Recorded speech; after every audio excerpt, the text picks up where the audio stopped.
इस एग्ज़ाम में क्या करना है ये सब बता रहे हैं, क्या नहीं करना है कुछ चीज़ें हैं जो बहुत इंपॉर्टेंट है।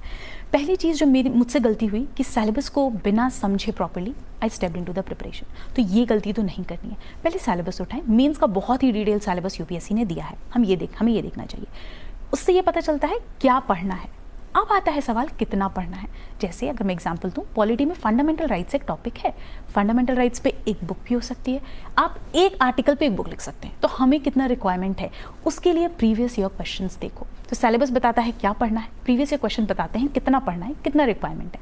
ये दो चीज़ों के बाद तीसरी चीज़ आती है बेसिक्स, एंड बेसिक्स के लिए आई थिंक एनसीईआरटी से बेहतर कुछ नहीं है। अब मैं ये बिल्कुल नहीं कहती कि 6 से 12 की सारी एनसीईआरटी पढ़नी है, कुछ स्पेसिफिक कुछ बेसिक्स हैं जिनको आपको रेफर करना है, बहुत ही limited number of standard books. क्योंकि आई थिंक एक मुझसे जो गलती हुई कि वो मैं बहुत सोर्सेज को रेफर करती थी। अब जिस सब्जेक्ट से डर लग रहा है, जैसे हिस्ट्री वीक है तो हिस्ट्री के लिए मैंने कम से कम 10 किताबें पढ़ ली हैं। आप उसको कंसोलिडेट नहीं कर पाओगे, आप उसको रिवाइज नहीं कर पाओगे, तो अल्टीमेटली उस नॉलेज का कोई यूज़ नहीं है। तो ये भी मैं कहूँगी कि बहुत ही मिनिमम बुक लिस्ट रखो।